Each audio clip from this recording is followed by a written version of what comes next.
That 20-year-old girl never imagined that the mirror could become such a source of conflict. Every morning was a silent challenge, a battle between what she saw reflected and what she wanted to believe about herself. It was as if that piece of glass, so simple and yet so cruel, was the relentless judge of her existence. She looked at herself and tried to find answers.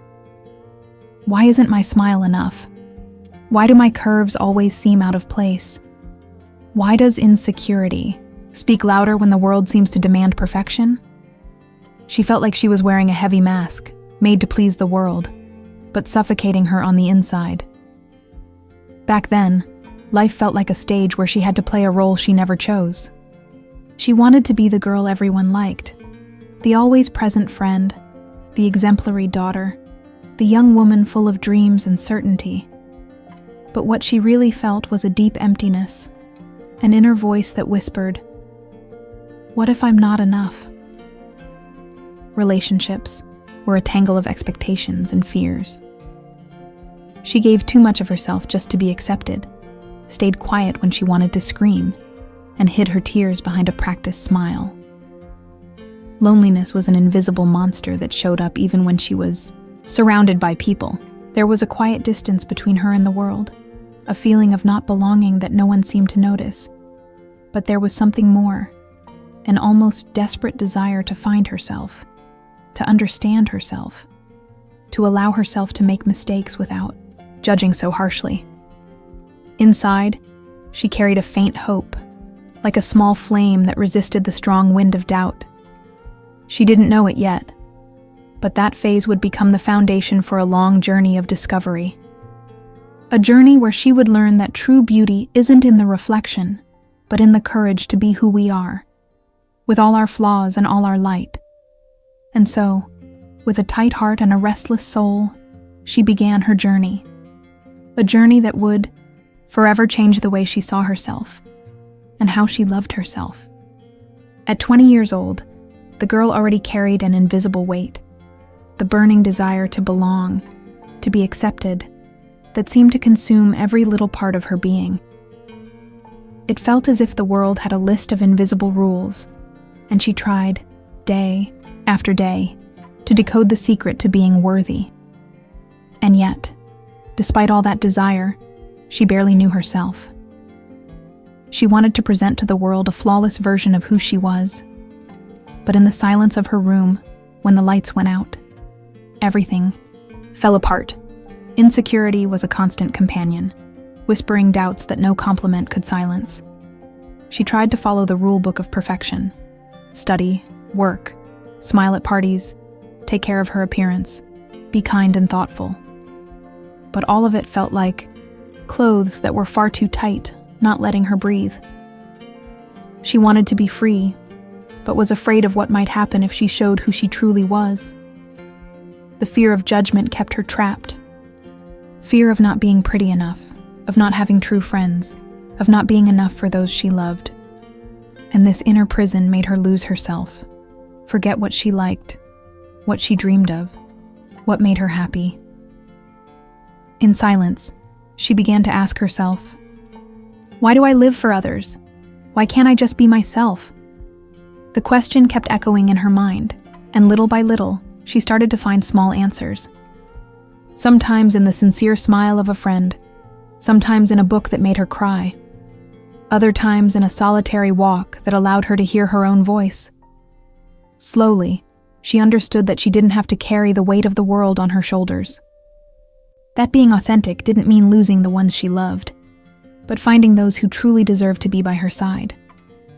That the journey would be long, full of stumbles, but also full of discoveries that would make her heart beat faster. It was in this process that she began to realize that self-love wasn't a destination, but a path she needed to build, one step at a time. And maybe, just maybe, she was ready to begin. Back then, I still didn't know that loneliness was a disguised friend. I always thought being alone was the same as failure, abandonment, emptiness. I avoided being with myself because the silence exposed my insecurities, my fears, my deepest doubts. But little by little, That girl began to understand that loneliness wasn't a punishment. It was an opportunity. An opportunity to look inward without distractions, to get to know herself without masks, to listen to what her heart needed to say. She learned that being alone didn't mean being empty. On the contrary, it was the moment when she could rebuild herself, embrace herself, forgive herself. That being alone wasn't a sign of weakness, but of courage. Courage to face herself, to love herself in her own time, at her own pace. I remember her walking alone on the beach, feeling the wind on her face, hearing the sound of the waves breaking on the sand. It was a moment of freedom, where nothing needed to be perfect, nothing needed to be approved. It was just her, with her imperfections, her dreams, her unique way of being. In that solitude, she discovered that the world didn't need her approval to be beautiful. That life itself was enough to fill her. That her own company was all she needed to feel whole. I know that lesson was hard, and it still is for many. But that girl taught me that the most important thing is to be at peace with yourself. And that, when you learn to love yourself, loneliness stops being fear and becomes an embrace. At 20 years old, I still didn't know that my body carried more stories than I ever imagined. That every mark, every curve, every scar was a chapter of my life, written with courage and truth. Back then, I thought my body had to be perfect for me to be worthy of love. How many times did I look in the mirror and not recognize the woman staring back at me? How many times did I want to hide every detail, as if my worth was trapped in that reflection? I kept searching for other people's approval, believing that happiness depended on being accepted by others. If I lost weight, if my skin were smoother, if my clothes fit perfectly, maybe then I could finally feel whole. But life slowly taught me, through small and big moments, that self-esteem isn't measured in pounds, or in clothes, or in standards. That my body didn't need to be a ticket to love, nor proof of my value. It was a slow process, full of stumbles. I still felt ashamed, still wrestled with the mirror. But little by little, I started to see my body for what it really was. My home, my shelter, my companion through life's journeys. I learned that my body deserves respect and care, not because of its shape, but because it holds me up, protects me, allows me to live. Today, if I could speak to that 20-year-old girl, I would say, be kind to yourself. Your body is a gift, not a sentence. It deserves love, just as you deserve to be loved.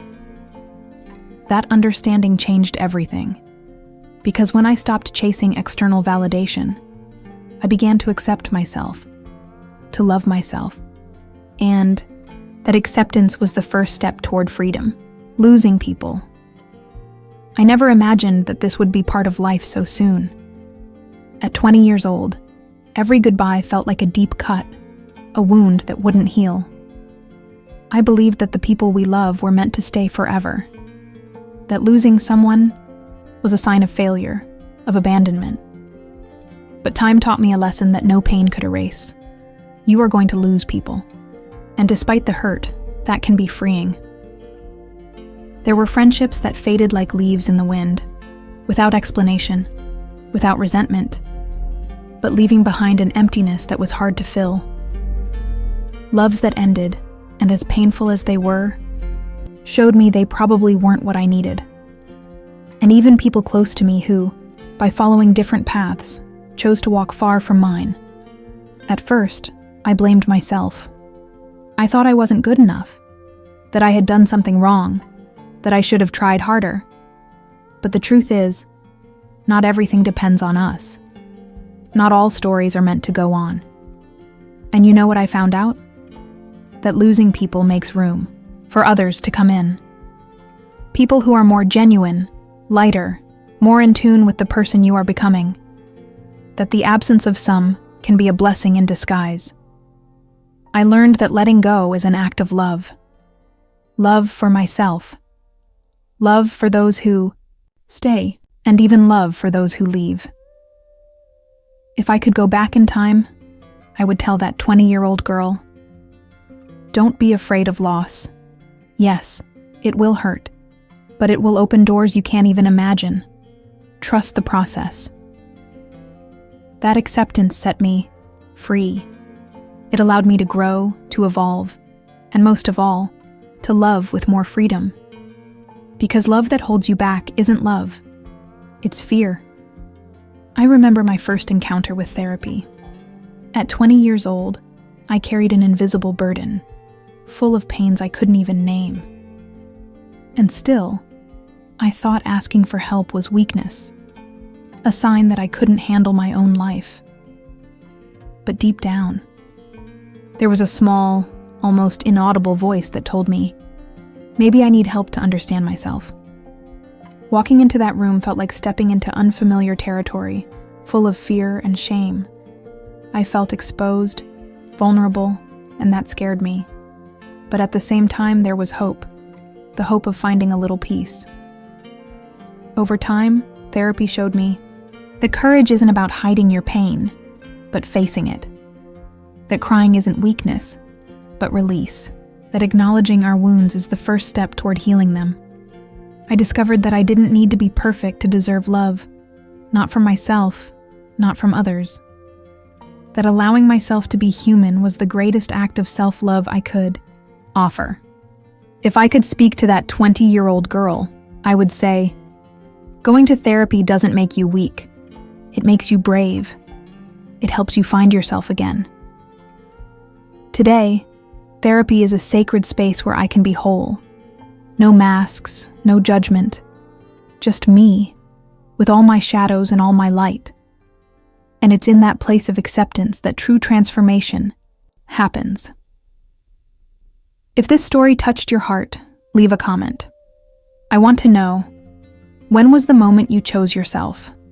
Like the video, share it with a strong woman who needs to hear this. And remember, your story matters too. Subscribe to the channel for more real stories like yours, like ours. Stay Bella.